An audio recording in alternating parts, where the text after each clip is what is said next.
The next one we have that's very good anytime you serve a ham. It could be for Easter, it could be for Christmas, it could be in the middle of the summer.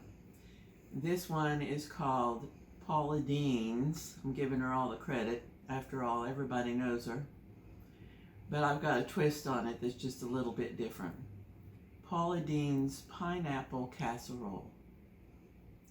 My twist is, you know Paula Deen, you all know her. I put half as much butter and half as much sugar as she does.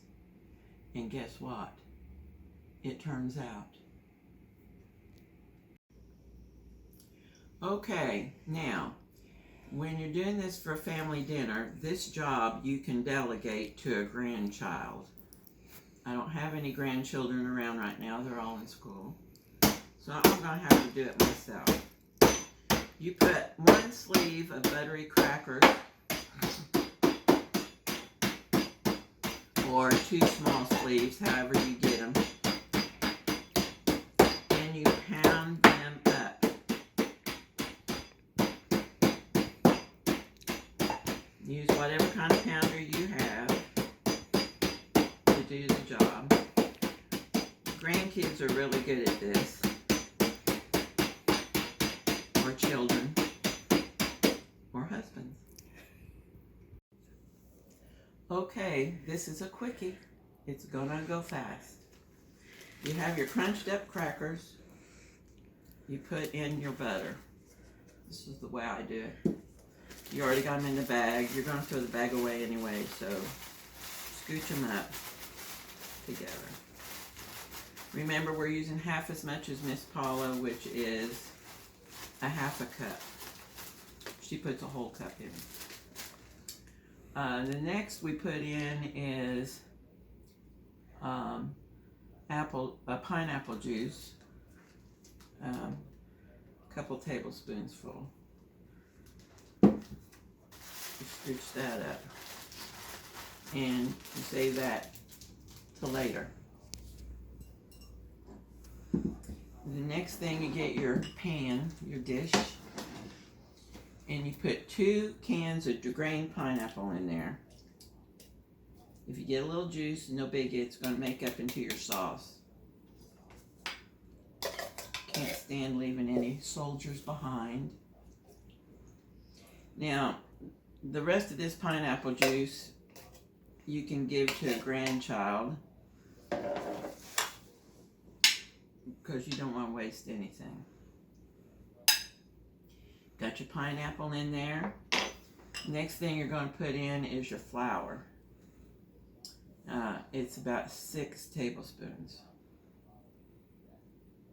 That helps thicken your sauce. And then your half the amount of sugar, which is half a cup. And you mix that up, but you put some shredded cheese, cheddar cheese in at this point.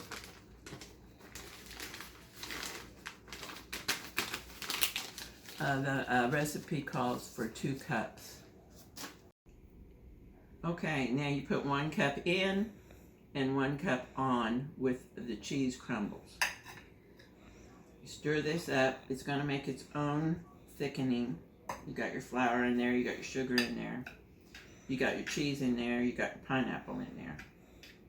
Mix it up. You don't have to mix it up a whole lot, just as long as you don't see white anymore. Pretty much. It's going to all cook together, so no worries. You don't have to be exact. Then you put your crumbles on.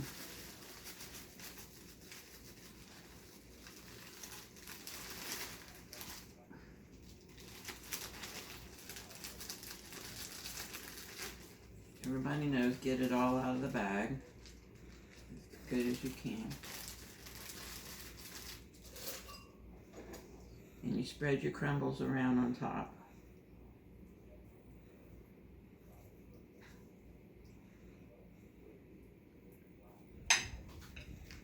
And then you put your other cup of cheddar cheese on top.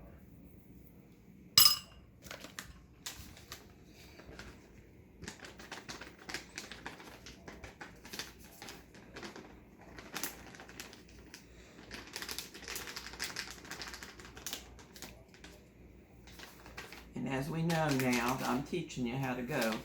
Never put your hand back in the cheese bag if you don't want it to go moldy. Don't even put a utensil in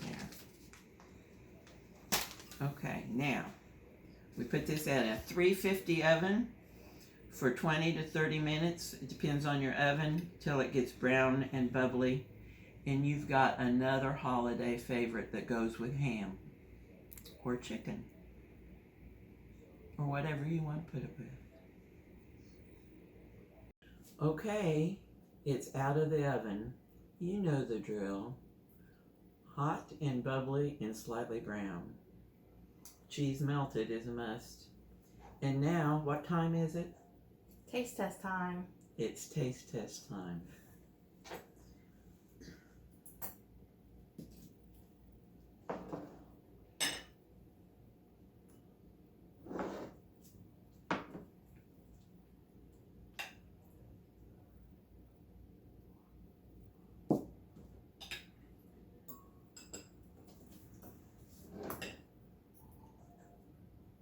Hot.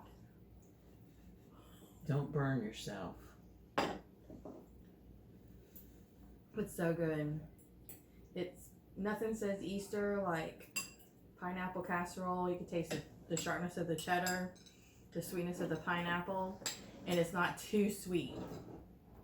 Okay, question is it sweet enough? It's perfect. Just right. Is it buttery enough? Just right. What happens when that happens? We nailed it. We nailed it. You nailed it. I love this. It's amazing how you don't need as much sugar or butter. You taste the butter so much in it.